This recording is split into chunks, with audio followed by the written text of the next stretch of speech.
ਸਤਿ ਸ਼੍ਰੀ ਅਕਾਲ। ਤੁਸੀਂ ਵੇਖ ਰਹੇ ਹੋ ਟੀਵੀ ਪੰਜਾਬ ਤੇ ਮੈਂ ਹਾਂ ਤੁਹਾਡੇ ਨਾਲ ਇੰਦਰਪ੍ਰੀਤ ਕੌਰ ਸੰਘੇੜਾ।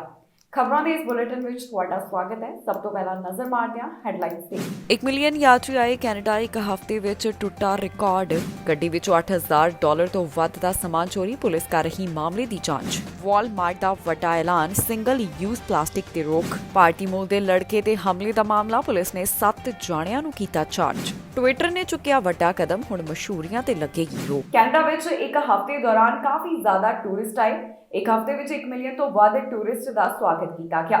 ਇਸ ਤੋਂ ਬਾਅਦ ਹੁਣ ਟੂਰਿਜ਼ਮ ਇੰਡਸਟਰੀ ਵੀ ਕਾਫੀ ਖੁਸ਼ ਨਜ਼ਰ ਆ ਰਹੀ ਹੈ, ਜਿਨ੍ਹਾਂ ਨੂੰ ਪੈਂਡੈਮਿਕ ਵਿੱਚ ਵੱਡਾ ਘਾਟਾ ਸਹਿਣਾ ਪਿਆ ਸੀ।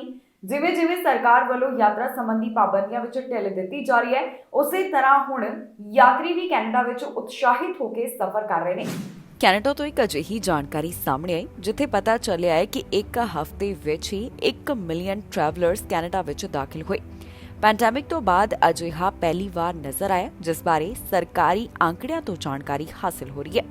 ਦੱਸ ਦਈਏ ਕਿ ਕੈਨੇਡਾ ਵੱਲੋਂ ਜੋ ਬਾਰਡਰ ਸੰਬੰਧੀ ਨਿਯਮ ਆਸਾਨ ਕੀਤੇ ਗਏ ਨੇ, ਉਸ ਤੋਂ ਬਾਅਦ ਹੁਣ ਦੇਖਣ ਨੂੰ ਮਿਲ ਰਿਹਾ ਹੈ ਕਿ ਜ਼ਿਆਦਾ ਤੋਂ ਜ਼ਿਆਦਾ ਟਰੈਵਲਰਸ ਕੈਨੇਡਾ ਵਿੱਚ ਦਾਖਲ ਹੋ ਰਹੇ ਹਨ। ਕੈਨੇਡਾ ਵਿੱਚ ਇਸ ਸਮੇਂ ਪੀਕ ਸਮਰ ਹੌਲੀਡੇ ਸੀਜ਼ਨ ਹੈ ਤੇ ਟੂਰ ਆਪਰੇਟਰਸ ਦੇ ਚਿਹਰੇ ਉੱਪਰ ਵੀ ਖੁਸ਼ੀ ਨਜ਼ਰ ਆ ਰਹੀ ਹੈ।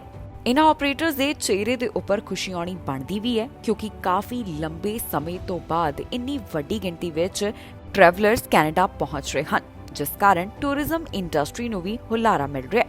ਦੱਸੀਏ ਕਿ ਕੋਰੋਨਾ ਪੈਂਡੈਮਿਕ ਕਾਰਨ ਟੂਰਿਜ਼ਮ ਇੰਡਸਟਰੀ ਕਾਫੀ ਬੁਰੀ ਤਰ੍ਹਾਂ ਪ੍ਰਭਾਵਿਤ ਹੋਈ। ਉਨ੍ਹਾਂ ਵੱਲੋਂ ਸਮੇਂ-ਸਮੇਂ ਤੇ ਸਰਕਾਰ ਤੋਂ ਮੰਗ ਕੀਤੀ ਗਈ ਕਿ ਯਾਤਰਾ ਸੰਬੰਧੀ ਪਾਬੰਦੀਆਂ ਵਿੱਚ ਰਾਹਤ ਦਿੱਤੀ ਜਾਵੇ, ਕਿਉਂਕਿ ਉਨ੍ਹਾਂ ਨੂੰ ਵੱਡਾ ਘਾਟਾ ਸਹਿਣਾ ਪੈ ਰਿਹਾ ਹੈ। ਤੇ ਸਰਕਾਰ ਵੱਲੋਂ 2 ਸਾਲ ਦੀਆਂ ਸਖਤੀਆਂ ਤੋਂ ਬਾਅਦ ਜਦੋਂ ਰਾਹਤ ਦਿੱਤੀ ਗਈ ਤਾਂ ਯਾਤਰੀ ਕਾਫੀ ਖੁਸ਼ੀ ਦੇ ਨਾਲ ਕੈਨੇਡਾ ਆ ਰਹੇ ਹਨ। ਕੁਝ ਟੂਰਿਜ਼ਮ ਸੈਕਟਰ ਨਾਲ ਜੁੜੇ ਹੋਏ ਆਪਰੇਟਰਸ ਦਾ ਕਹਿਣਾ ਹੈ ਕਿ ਅਜਿਹਾ 2 ਸਾਲਾਂ ਬਾਅਦ ਹੋ ਰਿਹਾ ਹੈ ਜਦੋਂ ਲੋਕ ਕਾਫੀ ਮਹਿੰਗੀਆਂ ਪ੍ਰਾਪਰਟੀਆਂ ਦੇ ਵਿੱਚ ਪੈਸਾ ਖਰਚ ਕਰ ਰਹੇ ਹੋਣ।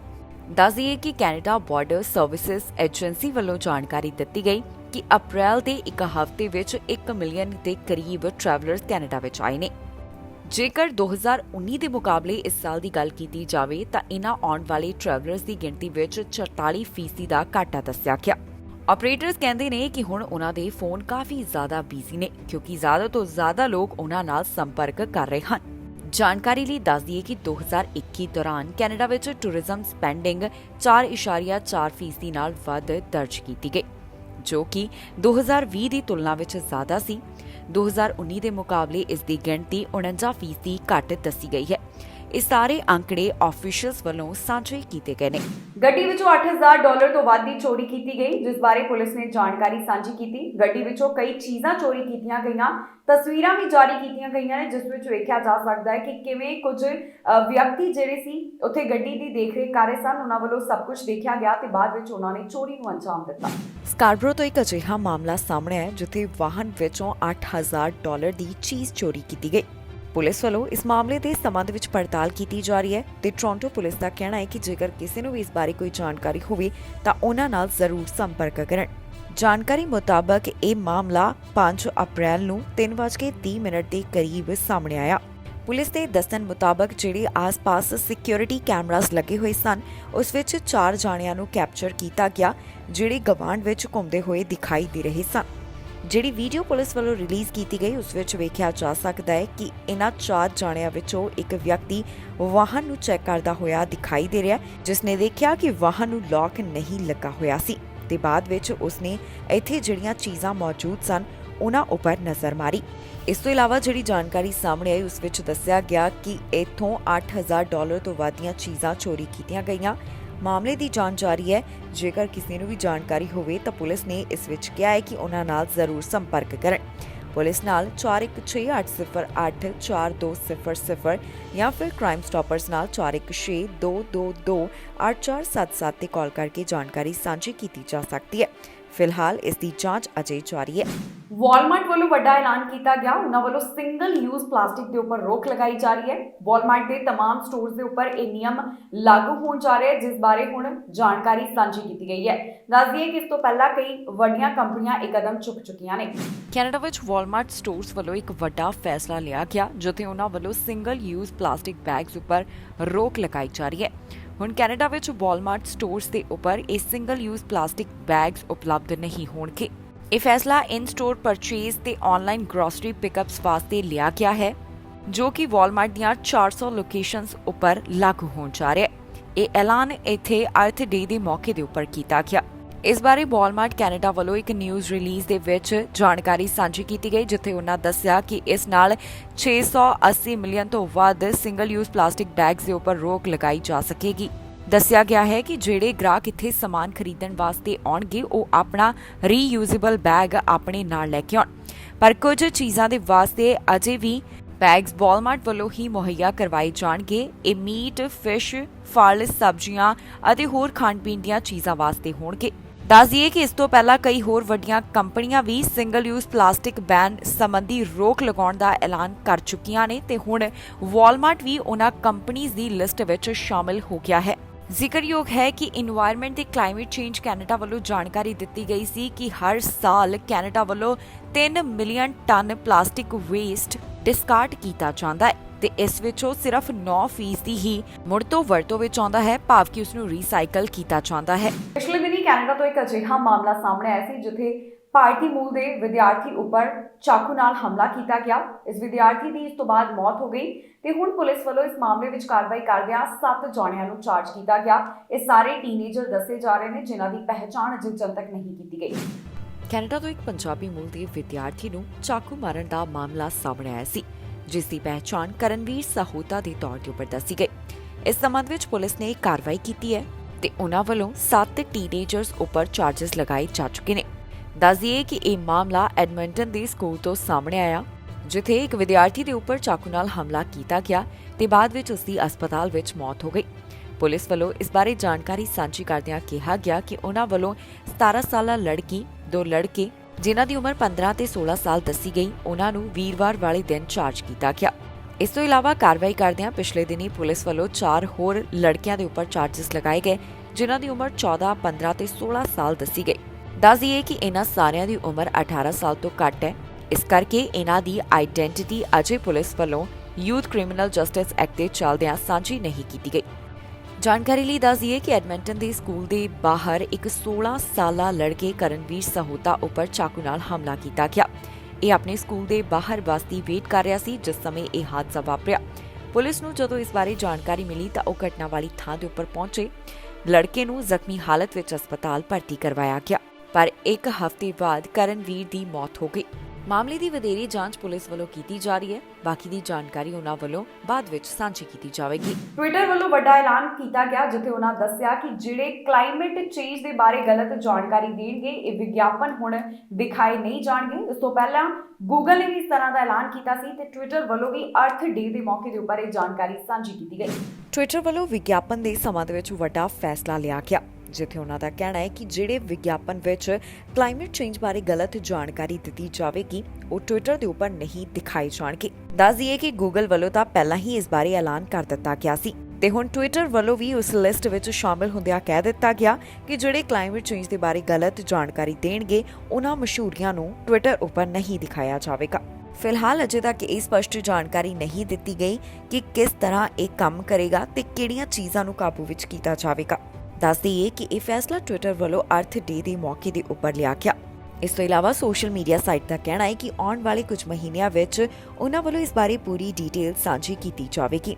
ਜ਼ਿਕਰਯੋਗ ਹੈ ਕਿ ਕਲਾਈਮੇਟ ਚੇਂਜ ਇੱਕ ਕਾਫੀ ਅਹਿਮ ਮੁੱਦਾ ਹੈ ਜਿਸ ਨੂੰ ਲੈ ਕੇ ਸਮੇਂ-ਸਮੇਂ ਦੇ ਉੱਪਰ ਚਰਚਾ ਹੁੰਦੀ ਰਹਿੰਦੀ ਹੈ। ਪਹਿਲਾਂ ਗੂਗਲ ਵੱਲੋਂ ਐਲਾਨ ਕੀਤਾ ਗਿਆ ਸੀ ਕਿ ਉਹ ਇਸ ਤਰ੍ਹਾਂ ਦੀਆਂ ਮਸ਼ਹੂਰੀਆਂ ਪ੍ਰਕਾਸ਼ਿਤ ਨਹੀਂ ਕਰਨਗੇ ਜਿਸ ਵਿੱਚ ਕਲਾਈਮੇਟ ਚੇਂਜ ਬਾਰੇ ਗਲਤ ਜਾਣਕਾਰੀ ਸਾਂਝੀ ਕੀਤੀ ਜਾਂਦੀ ਹੋਵੇ ਤੇ ਹੁਣ ਅਰਥ ਡੇ ਦੇ ਮੌਕੇ ਦੇ ਉੱਪਰ ਟਵਿੱਟਰ ਵੱਲੋਂ ਵੀ ਇਸ ਤਰ੍ਹਾਂ ਦਾ ਵੱਡਾ ਐਲਾਨ ਕਰ ਦਿੱਤਾ ਗਿਆ। ਕੈਲਗਰੀ ਦੇ ਨੇੜੇ ਇੱਕ ਜਹਾਜ਼ ਹਾਦਸਾਗ੍ਰਸਤ ਹੋ ਗਿਆ ਜਿਸ ਬਾਰੇ ਜਾਣਕਾਰੀ ਦਿੱਤੀ ਜਾ ਰਹੀ ਹੈ। ਦੱਸਿਆ ਜਾ ਰਿਹਾ ਹੈ ਕਿ ਇਸ ਵਿੱਚ ਇੱਕ ਦੀ ਮੌਤ ਹੋ ਗਈ ਤੇ ਇੱਕ ਜ਼ਖਮੀ ਹੈ ਜਿਸ ਨੂੰ ਹਸਪਤਾਲ ਵਿੱਚ ਭਰਤੀ ਕਰਵਾਇਆ ਗਿਆ। ਫਿਲਹਾਲ ਪੀੜਤਾਂ ਦੇ ਨਾਮ ਚੰਦਕ ਨਹੀਂ ਕੀਤੇ ਗਏ ਤੇ ਮਾਮਲੇ ਦੀ ਜਾਂਚ ਜਾਰੀ ਹੈ। ਕੈਲਗਰੀ ਨੇੜੇ ਇੱਕ ਜਹਾਜ਼ ਹਾਦਸੇ ਦਾ ਸ਼ਿਕਾਰ ਹੋ ਗਿਆ ਜਿਸ ਤੋਂ ਬਾਅਦ ਇੱਕ ਦੀ ਮੌਤ ਹੋ ਗਈ ਤੇ ਇੱਕ ਗੰਭੀਰ ਜ਼ਖਮੀ ਦੱਸਿਆ ਜਾ ਰਿਹਾ ਹੈ। ਇਹ ਹਾਦਸਾ ਸਪ੍ਰਿੰਗ ਬੈਂਕ 에ਅਰਪੋਰਟ ਦੇ ਬਾਹਰ ਵਾਪਰਿਆ ਜਿੱਥੇ ਇੱਕ ਜਹਾਜ਼ ਹਾਦਸੇ ਦਾ ਸ਼ਿਕਾਰ ਹੋ ਗਿਆ। ਦੱਸਿਆ ਜਾ ਰਿਹਾ ਹੈ ਕਿ ਹਾਈਵੇ 1 ਦੇ ਨਾਰਥ ਵੱਲ ਦੁਪਹਿਰ ਸਮੇਂ ਇਹ ਹਾਦਸਾ ਵਾਪਰਿਆ। ਜਦੋਂ ਇੱਥੇ ਘਟਨਾ ਵਾਲੀ ਥਾਂ ਦੇ ਉੱਪਰ ਕ੍ਰਿਊ ਪਹੁੰਚੇ ਤਾਂ ਉਹਨਾਂ ਦੇਖਿਆ ਕਿ ਇੱਕ ਵਿਅਕਤੀ ਦੀ ਇੱਥੇ ਮੌਤ ਹੋ ਚੁੱਕੀ ਸੀ ਤੇ ਇੱਕ ਉਹਨਾਂ ਨੂੰ ਜ਼ਖਮੀ ਹਾਲਤ ਵਿੱਚ ਮਿਲਿਆ। ਜਿਹੜੇ ਜ਼ਖਮੀ ਹਾਲਤ ਵਿੱਚ ਸੀ ਉਹ ਔਰਤ ਦੱਸੀ ਗਈ ਜਿਸ ਦੀ ਉਮਰ 30 ਸਾਲ ਦੇ ਕਰੀਬ ਹੈ। ਇਸ ਨੂੰ ਜ਼ਖਮੀ ਹਾਲਤ ਵਿੱਚ ਹਸਪਤਾਲ ਭਰਤੀ ਕਰਵਾਇਆ ਗਿਆ। ਫਿਲਹਾਲ ਅਜੇ ਇਹ ਸਪਸ਼ਟ ਨਹੀਂ ਹੋ ਸਕਿਆ ਕਿ ਇੱਥੇ ਇਹ ਹਾਦਸਾ ਕਿਵੇਂ ਵਾਪਰਿਆ। ਫਿਲਹਾਲ ਆਰਸੀਐਮਪੀ ਵੱਲੋਂ ਇਸ ਹਾਦਸੇ ਦੇ ਬਾਰੇ ਬਹੁਤੀ ਡੀਟੇਲ ਸਾਂਝੀ ਨਹੀਂ ਕੀਤੀ ਗਈ। ਉਹਨਾਂ ਦਾ ਕਹਿਣਾ ਹੈ ਕਿ ਹਾਦਸੇ ਦੇ ਕਾਰਨ ਪਤਾ ਲਗਾਉਣ ਦੀ ਉਹਨਾਂ ਵੱਲੋਂ ਕੋਸ਼ਿਸ਼ ਕੀਤੀ ਜਾ ਰਹੀ ਹੈ। ਦੱਸ ਦਈਏ ਕਿ ਇਸ ਤੋਂ ਪਹਿਲਾਂ ਵੀ ਕੁਝ ਅਜਿਹੇ ਮਾਮਲੇ ਸਾਹਮਣੇ ਆਏ ਸਨ ਜਿੱਥੇ ਛੋਟੇ ਜਹਾਜ਼ ਹਾਦਸੇ ਦਾ ਸ਼ਿਕਾਰ ਹੋਏ, ਪਰ ਇਸ ਦੌਰਾਨ ਕਿਸੇ ਵੀ ਤਰੀਕੇ ਦਾ ਕੋਈ ਜਾਨੀ ਨੁਕਸਾਨ ਨਹੀਂ ਹੋਇਆ। ਤੇ ਹੁਣ ਜਿਹੜੀ ਤਾਜ਼ਾ ਜਾਣਕਾਰੀ ਸਾਹਮਣੇ ਆਈ ਹੈ ਉਸ ਵਿੱਚ ਦੱਸਿਆ ਗਿਆ ਕਿ ਇੱਕ ਜ਼ਖਮੀ ਹੈ ਤੇ ਇੱਕ ਦੀ ਮੌਤ ਹੋ ਚੁੱਕੀ ਹੈ। ਜ਼ਖਮੀ ਨੂੰ ਹਸਪਤਾਲ ਭਰਤੀ ਕਰਵਾਇਆ ਗਿਆ। ਕੈਨੇਡਾ ਤੋਂ ਇੱਕ ਅਜਿਹਾ ਮਾਮਲਾ ਸਾਹਮਣੇ ਆਇਆ ਜਿੱਥੇ ਹਿੱਟ ਐਂਡ ਰਨ ਦੇ ਮਾਮਲੇ ਵਿੱਚ 5ਵੇਂ ਸਸਪੈਕਟ ਨੂੰ ਗ੍ਰਿਫਤਾਰ ਕੀਤਾ ਗਿਆ। ਇਸ ਤੋਂ ਪਹਿਲਾਂ 4 ਜਾਣੇ ਗ੍ਰਿਫਤਾਰ ਕੀਤੇ ਜਾ ਚੁੱਕੇ ਨੇ। ਪੁਲਿਸ ਵੱਲੋਂ ਮਾਮਲੇ ਦੀ ਵਧੇਰੇ ਜਾਂਚ ਕੀਤੀ ਜਾ ਰਹੀ ਹੈ। ਬਾਅਦ ਵਿੱਚ ਉਹ ਬਾਕੀ ਜਾਣਕਾਰੀ ਸਾਂਝੀ ਕਰਨਗੇ। ਪਿਛਲੇ ਦਿਨੀ ਡਾਊਨਟਾਊਨ ਟੋਰਾਂਟੋ ਤੋਂ ਇੱਕ ਹਿੱਟ ਐਂਡ ਰਨ ਦਾ ਮਾਮਲਾ ਸਾਹਮਣੇ ਆਇਆ ਸੀ। ਇਸ ਸੰਬੰਧ ਵਿੱਚ ਕਾਰਵਾਈ ਕਰਦਿਆਂ ਪੁਲਿਸ ਨੇ 5ਵੇਂ ਸਸਪੈਕਟ ਨੂੰ ਗ੍ਰਿਫਤਾਰ ਕੀਤਾ। ਇਸ ਘਟਨਾ ਦੇ ਬਾਰੇ ਹੁਣ ਟੋਰਾਂਟੋ ਪੁਲਿਸ ਵੱਲੋਂ ਤਾਜ਼ਾ ਜਾਣਕਾਰੀ ਸਾਂਝੀ ਕੀਤੀ ਗਈ।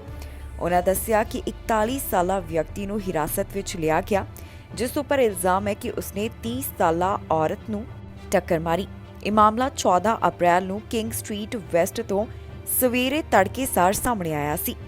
ਇਸ ਦੌਰਾਨ ਜਿਹੜੀ ਔਰਤ ਨੂੰ ਵਾਹਨ ਦੀ ਟੱਕਰ ਲੱਗੀ ਉਸ ਦੀ ਹਸਪਤਾਲ ਵਿੱਚ 2 ਦਿਨਾਂ ਬਾਅਦ ਮੌਤ ਹੋ ਗਈ ਸੀ।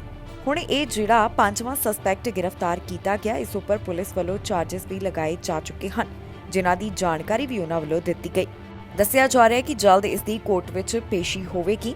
ਇਸ ਤੋਂ ਪਹਿਲਾਂ 4 ਜਾਣਿਆਂ ਨੂੰ ਗ੍ਰਿਫਤਾਰ ਕੀਤਾ ਗਿਆ, ਜਿਨ੍ਹਾਂ ਉੱਪਰ ਪਹਿਲਾਂ ਹੀ ਚਾਰजेस ਲਗਾਏ ਜਾ ਚੁੱਕੇ ਨੇ। ਫਿਲਹਾਲ ਪੁਲਿਸ ਵੱਲੋਂ ਇਸ ਮਾਮਲੇ ਦੀ ਪੜਤਾਲ ਕੀਤੀ ਜਾ ਰਹੀ ਹੈ। ਉਹਨਾਂ ਦਾ ਕਹਿਣਾ ਹੈ ਕਿ ਜੇਕਰ ਕਿਸੇ ਨੂੰ ਵੀ ਇਸ ਘਟਨਾ ਦੇ ਬਾਰੇ ਕੋਈ ਹੋਰ ਜਾਣਕਾਰੀ ਹੋਵੇ ਤਾਂ ਪੁਲਿਸ ਨਾਲ 4168081900 ਜਾਂ ਫਿਰ ਕ੍ਰਾਈਮ ਸਟਾਪਰਸ ਨਾਲ 4162228477 ਤੇ ਕਾਲ ਕਰਕੇ ਜਾਣਕਾਰੀ ਸਾਂਝੀ ਕੀਤੀ ਜਾ ਸਕਦੀ ਹੈ। ਪੁਲਿਸ ਵੱਲੋਂ ਮਾਮਲੇ ਦੀ ਵਧੇਰੇ ਜਾਂਚ ਕੀਤੀ ਜਾ ਰਹੀ ਹੈ। ਪ੍ਰਧਾਨ ਮੰਤਰੀ ਜਸਟਿਨ ਟਰੂਡੋ ਵੱਲੋਂ ਇੱਕ ਵੱਡਾ ਐਲਾਨ ਕੀਤਾ ਗਿਆ, ਜਿਸ ਦੀ ਜਾਣਕਾਰੀ ਖੁਦ ਉਹਨਾਂ ਨੇ ਸੋਸ਼ਲ ਮੀਡੀਆ ਪਲੇਟਫਾਰਮ ਦੇ ਉੱਪਰ ਸਾਂਝੀ ਕੀਤੀ। ਸੋ ਤੁਹਾਨੂੰ ਵੀ ਸੁਣਾਉਂਦੇ ਹਾਂ ਕਿ ਕੀ ਕਿਹਾ ਪ੍ਰਧਾਨ ਮੰਤਰੀ ਜਸਟਿਨ ਟਰੂਡੋ ਨੇ ਤੇ ਇਸ ਦਾ ਕਿਸ ਨੂੰ ਫਾਇਦਾ ਹੋਵੇਗਾ। ਪ੍ਰਧਾਨ ਮੰਤਰੀ ਜਸਟਿਨ ਟਰੂਡੋ ਵੱਲੋਂ ਇੱਕ ਖਾਸ ਜਾਣਕਾਰੀ ਸਾਂਝੀ ਕੀਤੀ ਗਈ। ਇਹ ਜਾਣਕਾਰੀ ਉਹਨਾਂ ਵੱਲੋਂ ਵਿਨੀਪੈਗ ਵਿੱਚ ਸਥਿਤ ਹਿਸਟੋਰਿਕ ਹਡਸਨਸ ਬੇ ਬਿਲਡਿੰਗ ਦੇ ਬਾਰੇ ਦਿੱਤੀ ਗਈ, ਜਿਸ ਦੀ ਵੀਡੀਓ ਉਹਨਾਂ ਨੇ ਖੁਦ ਸੋਸ਼ਲ ਮੀਡੀਆ ਪਲੇਟਫਾਰਮ ਦੇ ਉੱਪਰ ਸਾਂਝੀ ਵੀ ਕੀਤੀ ਹੈ। ਇਸ ਮੌਕੇ ਦੇ ਉੱਪਰ ਪ੍ਰਧਾਨ ਮੰਤਰੀ ਜਸਟਿਨ ਟਰੂਡੋ ਨੇ ਕੀ ਕਿਹਾ, ਆਓ ਤੁਹਾਨੂੰ ਸੁਣਾਉਂਦੇ ਹਾਂ। I'm here today at the historic Hudson's Bay building in downtown Winnipeg, where together with the Southern Chiefs Organization of Manitoba, with different orders of government, we're committing to build up to 300 affordable homes for Indigenous communities, along with cultural centres, along with business offices in this historic building. It will revitalize the downtown core of Winnipeg, but it'll also be a concrete symbol of the path towards reconciliation. Wewene Pagukanaga means it is visible. It means we're working together to tell the stories of the past and build reconciliation into the future. That's exactly what this is all about. It's also what we've been doing in Budget 2022 with billions of dollars of investment in Indigenous housing, with a focus on urban Indigenous populations, rural and northern Indigenous populations as well. We know there's a lot more to do on the path of reconciliation, but announcements like this are part of the work we need to do every single day. Canada ਤੋਂ ਇੱਕ ਅਜਿਹਾ ਮਾਮਲਾ ਸਾਹਮਣੇ ਆਇਆ ਜਿੱਥੇ ਹਾਦਸੇ ਵਿੱਚ ਇੱਕ ਦੀ ਮੌਤ ਹੋ ਗਈ। ਪੁਲਿਸ ਵੱਲੋਂ ਮਾਮਲੇ ਦੀ ਜਾਂਚ ਕੀਤੀ ਜਾ ਰਹੀ ਹੈ। ਉਹਨਾਂ ਨੇ ਅਜੇ ਪੀੜਤ ਦੀ ਪਹਿਚਾਣ ਜਨਤਕ ਨਹੀਂ ਕੀਤੀ। ਹੈਮਿਲਟਨ ਤੋਂ ਇੱਕ ਹਾਦਸੇ ਦੇ ਬਾਰੇ ਜਾਣਕਾਰੀ ਸਾਹਮਣੇ ਆਈ ਹੈ, ਜਿਸ ਵਿੱਚ ਇੱਕ ਵਿਅਕਤੀ ਦੀ ਮੌਤ ਹੋ ਗਈ। ਪੁਲਿਸ ਵੱਲੋਂ ਇਸ ਘਟਨਾ ਦੇ ਬਾਰੇ ਜਾਣਕਾਰੀ ਸਾਂਝੀ ਕੀਤੀ ਗਈ। ਉਹਨਾਂ ਦੱਸਿਆ ਕਿ ਐਮਰਜੈਂਸੀ ਕ੍ਰੂਜ਼ ਘਟਨਾ ਵਾਲੀ ਥਾਂ ਤੇ 2:15 ਦੇ ਕਰੀਬ ਪਹੁੰਚੇ। ਪੁਲਿਸ ਦਾ ਕਹਿਣਾ ਹੈ ਕਿ 5 ਜਾਣਿਆਂ ਨੂੰ ਲੋਕਲ ਹਸਪਤਾਲ ਵਿੱਚ ਭਰਤੀ ਕਰਵਾਇਆ ਗਿਆ ਤੇ ਜਿਹੜਾ ਇੱਕ ਡਰਾਈਵਰ ਸੀ ਉਸ ਦੀ ਮੌਕੇ ਦੇ ਉੱਪਰ ਹੀ ਮੌਤ ਹੋ ਗਈ। ਇਸ ਬਾਰੇ ਵੀ ਅਧਿਕਾਰੀਆਂ ਨੇ ਜਾਣਕਾਰੀ ਸਾਂਝੀ ਕੀਤੀ। ਜਿਹੜੇ 4 ਜਾਣਿਆਂ ਨੂੰ ਹਸਪਤਾਲ ਵਿੱਚ ਭਰਤੀ ਕਰਵਾਇਆ ਗਿਆ, ਦੱਸਿਆ ਜਾ ਰਿਹਾ ਹੈ ਕਿ ਉਹਨਾਂ ਦੇ ਹਲਕੀਆਂ ਸੱਟਾਂ ਆਈਆਂ। ਫਿਲਹਾਲ ਇਹ ਪਤਾ ਕਰਨ ਦੀ ਕੋਸ਼ਿਸ਼ ਕੀਤੀ ਜਾ ਰਹੀ ਹੈ ਕਿ ਇੱਥੇ ਇਹ ਹਾਦਸਾ ਕਿਵੇਂ ਵਾਪਰਿਆ, ਜਿਸ ਸੰਬੰਧ ਵਿੱਚ ਪੁਲਿਸ ਅਜੇ ਜਾਂਚ ਕਰ ਰਹੀ ਹੈ। ਉਹਨਾਂ ਦਾ ਕਹਿਣਾ ਹੈ ਕਿ ਜੇਕਰ ਕਿਸੇ ਨੂੰ ਵੀ ਇਸ ਬਾਰੇ ਜਾਣਕਾਰੀ ਹੋਵੇ ਤਾਂ ਉਹਨਾਂ ਨਾਲ ਜ਼ਰੂਰ ਸੰਪਰਕ ਕਰਨ। ਦੱਸ ਦਈਏ ਕਿ ਜਿਹੜੇ 5 ਜਾਣਿਆਂ ਨੂੰ ਹਸਪਤਾਲ ਵਿੱਚ ਭਰਤੀ ਕਰਵਾਇਆ ਗਿਆ ਤੇ ਜਿਹੜੇ ਡਰਾਈਵਰ ਦੀ ਮੌਤ ਹੋਈ ਹੈ, ਉਸ ਬਾਰੇ ਪੁਲਿਸ ਨੇ ਅਜੇ ਜ਼ਿਆਦਾ ਡਿਟੇਲ ਸਾਂਝੀ ਨਹੀਂ ਕੀਤੀ, ਭਾਵ ਕਿ ਉਹਨਾਂ ਦੇ ਨਾਮ ਅਜੇ ਜਨਤਕ ਨਹੀਂ ਕੀਤੇ ਗਏ। ਹੁਣ ਜੇਕਰ ਕਿਸੇ ਨੂੰ ਵੀ ਇਸ ਘਟਨਾ ਦੇ ਬਾਰੇ ਕੋਈ ਜਾਣਕਾਰੀ ਹੋਵੇ ਤਾਂ ਪੁਲਿਸ ਨਾਲ 905546 4753 ਜਾਂ ਫਿਰ ਕ੍ਰਾਈਮ ਸਟਾਪਰਸ ਨਾਲ 1800 222 8477 ਤੇ ਕਾਲ ਕਰਕੇ ਜਾਣਕਾਰੀ ਸਾਂਝੀ ਕੀਤੀ ਜਾ ਸਕਦੀ ਹੈ। ਅਮਰੀਕਾ ਵਿੱਚ ਇੱਕ ਵਾਰ ਫਿਰ ਤੋਂ ਗੋਲੀਆਂ ਚੱਲਣ ਦਾ ਮਾਮਲਾ ਸਾਹਮਣੇ ਆਇਆ, ਜਿਸ ਵਿੱਚ ਕਈ ਜਾਣੇ ਜ਼ਖਮੀ ਦੱਸੇ ਜਾ ਰਹੇ ਨੇ। ਕਿਹਾ ਜਾ ਰਿਹਾ ਹੈ ਕਿ ਸਸਪੈਕਟ ਨੇ ਖੁਦ ਨੂੰ ਵੀ ਖਤਮ ਕਰ ਲਿਆ। ਪੁਲਿਸ ਇਸ ਮਾਮਲੇ ਦੀ ਜਾਂਚ ਕਰ ਰਹੀ ਹੈ, ਜਿਸ ਤੋਂ ਬਾਅਦ ਬਾਕੀ ਦੀ ਜਾਣਕਾਰੀ ਉਹ ਸਾਂਝੀ ਕਰਨਗੇ। ਵਾਸ਼ਿੰਗਟਨ ਡੀਸੀ ਤੋਂ ਗੋਲੀਬਾਰੀ ਦਾ ਮਾਮਲਾ ਸਾਹਮਣੇ ਆਇਆ, ਜਿਸ ਵਿੱਚ 4 ਜਾਣੇ ਜ਼ਖਮੀ ਹੋਏ ਨੇ। ਇਸ ਬਾਰੇ ਪੁਲਿਸ ਵੱਲੋਂ ਜਾਣਕਾਰੀ ਸਾਂਝੀ ਕਰਦਿਆਂ ਦੱਸਿਆ ਗਿਆ ਕਿ ਜਿਹੜਾ ਇਸ ਘਟਨਾ ਨਾਲ ਜੁੜਿਆ ਹੋਇਆ ਸਸਪੈਕਟ ਹੈ, ਉਸਨੇ ਇੱਥੇ 20 ਰਾਉਂਡ ਤੋਂ ਵੱਧ ਫਾਇਰਿੰਗ ਕੀਤੀ। ਦੱਸਿਆ ਜਾ ਰਿਹਾ ਹੈ ਕਿ ਸਸਪੈਕਟ ਵੱਲੋਂ ਖੁਦ ਨੂੰ ਖਤਮ ਕਰ ਲਿਆ ਗਿਆ। ਦੱਸ ਦਈਏ ਕਿ ਸਸਪੈਕਟ ਜਦੋਂ ਅਪਾਰਟਮੈਂਟ ਵਿੱਚ ਸੀ ਤਾਂ ਪੁਲਿਸ ਦੇ ਦੱਸਣ ਮੁਤਾਬਕ ਉਦੋਂ ਉਸ ਵੱਲੋਂ ਖੁਦ ਨੂੰ ਖਤਮ ਕਰ ਲਿਆ ਗਿਆ। ਜਾਂਚ ਦੌਰਾਨ ਪੁਲਿਸ ਨੂੰ ਘਰ ਵਿੱਚੋਂ ਕਈ ਹਥਿਆਰ ਵੀ ਬਰਾਮਦ ਹੋਏ ਨੇ, ਜਿਸ ਬਾਰੇ ਜਾਣਕਾਰੀ ਦਿੱਤੀ ਗਈ ਹੈ। ਫਿਲਹਾਲ ਉਹਨਾਂ ਨੂੰ ਇਹ ਸਪਸ਼ਟ ਨਹੀਂ ਹੋ ਸਕਿਆ ਕਿ ਇੱਥੇ ਇਸ ਸਸਪੈਕਟ ਵੱਲੋਂ ਗੋਲੀਆਂ ਕਿਉਂ ਚਲਾਈਆਂ ਗਈਆਂ। ਇਹ ਪਤਾ ਕਰਨ ਦੀ ਕੋਸ਼ਿਸ਼ ਕੀਤੀ ਜਾ ਰਹੀ ਹੈ। ਫਿਲਹਾਲ ਜਿਹੜੇ ਪੀੜਤ ਨੇ ਉਹਨਾਂ ਦੇ ਨਾਮ ਤਾਂ ਜਨਤਕ ਨਹੀਂ ਕੀਤੇ ਗਏ, ਪਰ ਇਹ ਜ਼ਰੂਰ ਦੱਸਿਆ ਗਿਆ ਹੈ ਕਿ ਉਹਨਾਂ ਦਾ ਹਸਪਤਾਲ ਵਿੱਚ ਇਲਾਜ ਚੱਲ ਰਿਹਾ ਹੈ। ਜਿਹੜੇ 3 ਪੀੜਤ ਨੇ ਉਹਨਾਂ ਵਿੱਚ ਇੱਕ 12 ਸਾਲ ਦੀ ਬੱਚੀ, 30 ਸਾਲ ਦੀ ਔਰਤ ਤੇ 54 ਸਾਲ ਦਾ ਵਿਅਕਤੀ ਦੱਸਿਆ ਗਿਆ ਹੈ, ਜਿਨ੍ਹਾਂ ਦੀ ਹਾਲਤ ਸਥਿਰ ਬਣੀ ਹੋਈ ਹੈ। ਇਸ ਦੇ ਨਾਲ ਹੀ ਪੁਲਿਸ ਨੇ ਦੱਸਿਆ ਕਿ 60 ਸਾਲਾ ਔਰਤ ਦਾ ਹਸਪਤਾਲ ਵਿੱਚ ਇਲਾਜ ਚੱਲ ਰਿਹਾ ਹੈ, ਜਿਸ ਨੂੰ ਅਪਰ ਬੈਕ ਦੇ ਉੱਪਰ ਸੱਟਾਂ ਆਈਆਂ ਨੇ। ਫਿਲਹਾਲ ਪੁਲਿਸ ਵੱਲੋਂ ਇਸ ਮਾਮਲੇ ਦੀ ਜਾਂਚ ਕੀਤੀ ਜਾ ਰਹੀ ਹੈ, ਜਿਸ ਤੋਂ ਬਾਅਦ ਬਾਕੀ ਦੀ ਜਾਣਕਾਰੀ ਦਿੱਤੀ ਜਾਵੇਗੀ। We believe that the suspect took his own life as MPD members were entering or breaching the apartment where the suspect was located. I am unable to confirm the identity of the suspect at this time, pending official notification to the family. But I will say that we put out a person of interest earlier, and we are no longer looking for that person of interest. I will also tell you that one of the individuals who was shot, the male who was shot, is a retired member of the Metropolitan Police Department. There's one juvenile child that was shot, and then the other 2 are adult females that were shot. I want to thank the members of our law enforcement community, our federal partners from the ATF, FBI,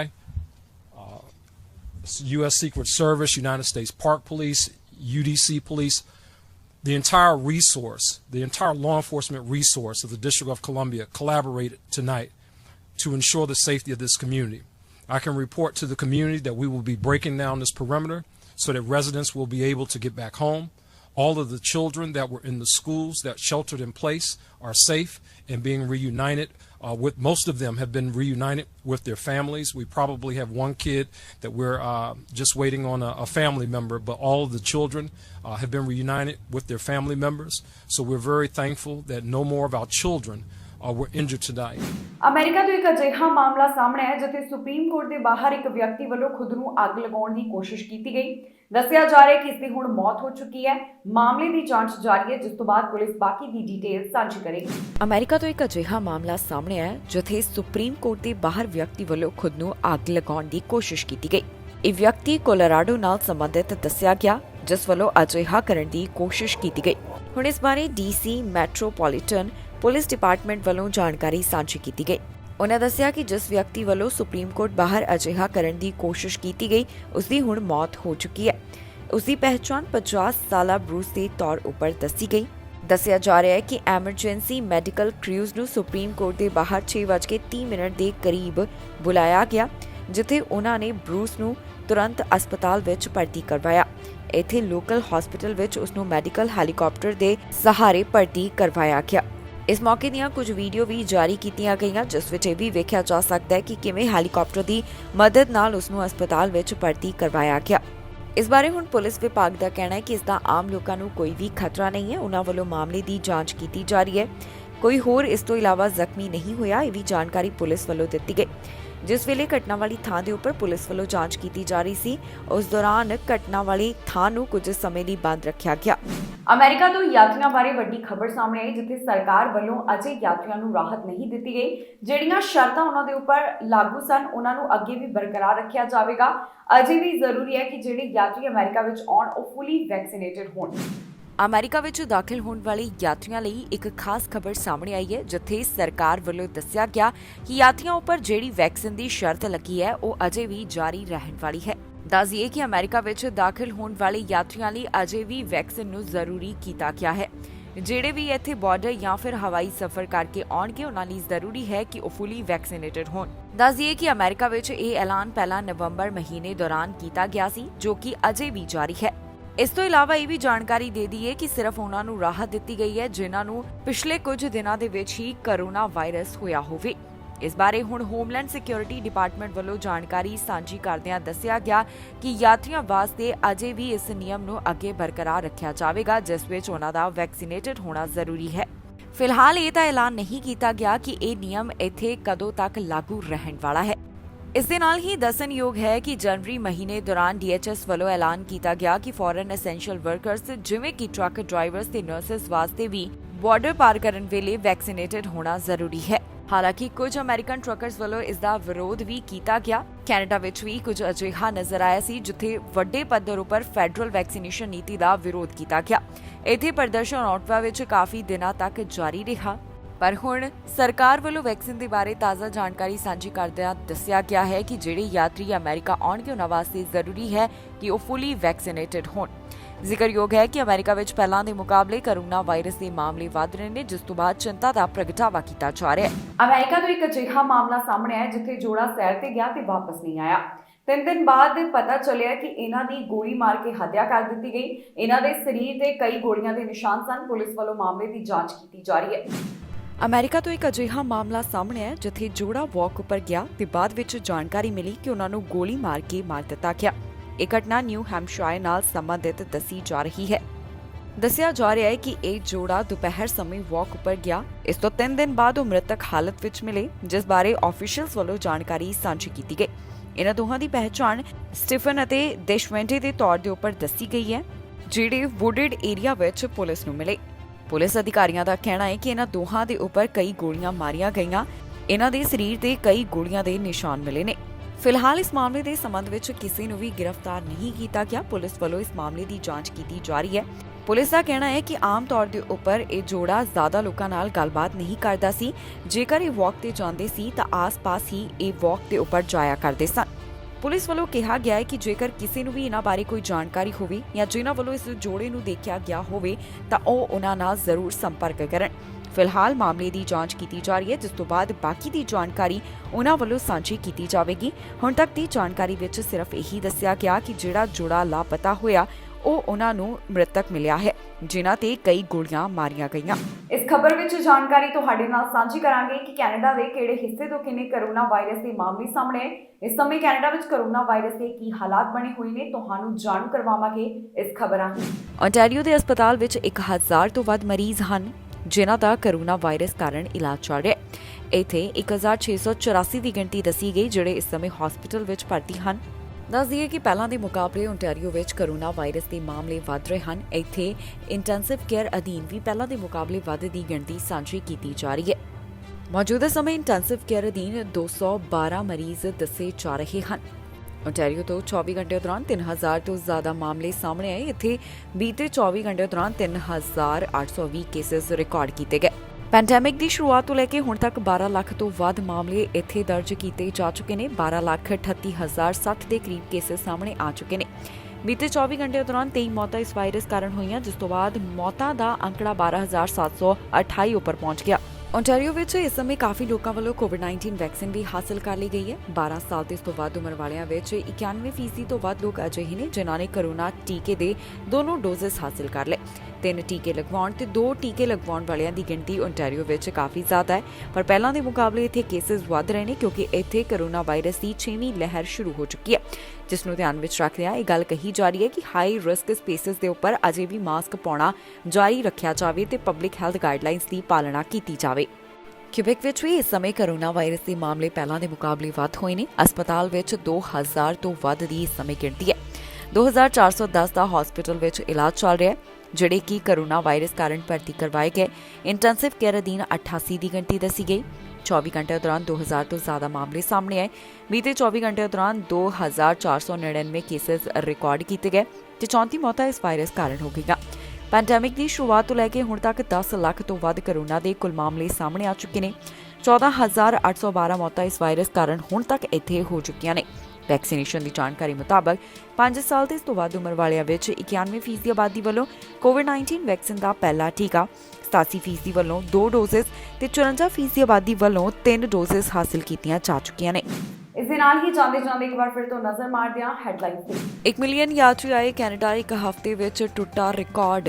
ਗੱਡੀ ਵਿੱਚੋਂ $8,000 ਤੋਂ ਵੱਧ ਦਾ ਸਮਾਨ ਚੋਰੀ, police ਕਰ ਰਹੀ ਮਾਮਲੇ ਦੀ ਜਾਂਚ। ਵਾਲਮਾਰਟ ਦਾ ਵੱਡਾ ਐਲਾਨ, ਸਿੰਗਲ ਯੂਜ਼ ਪਲਾਸਟਿਕ ਤੇ ਰੋਕ। ਭਾਰਤੀ ਮੂਲ ਦੇ ਲੜਕੇ ਤੇ ਹਮਲੇ ਦਾ ਮਾਮਲਾ, ਪੁਲਿਸ ਨੇ 7 ਜਾਣਿਆਂ ਨੂੰ ਕੀਤਾ ਚਾਰਜ। ਟਵਿੱਟਰ ਨੇ ਚੁੱਕਿਆ ਵੱਡਾ ਕਦਮ, ਹੁਣ ਮਸ਼ਹੂਰੀਆਂ ਤੇ ਲੱਗੇਗੀ ਰੋਕ। ਖਬਰਾਂ ਦੇ ਇਸ ਬੁਲੇਟਿਨ ਵਿੱਚ ਇੰਨਾ ਹੀ। ਫਿਲਹਾਲ ਮੈਨੂੰ ਇੰਦਰਪ੍ਰੀਤ ਕੌਰ ਸੰਗੇੜਾ ਨੂੰ ਦਿਓ ਇਜਾਜ਼ਤ ਤੇ ਤੁਸੀਂ ਵੇਖਦੇ ਰਹੋ ਟੀਵੀ ਪੰਜਾਬ।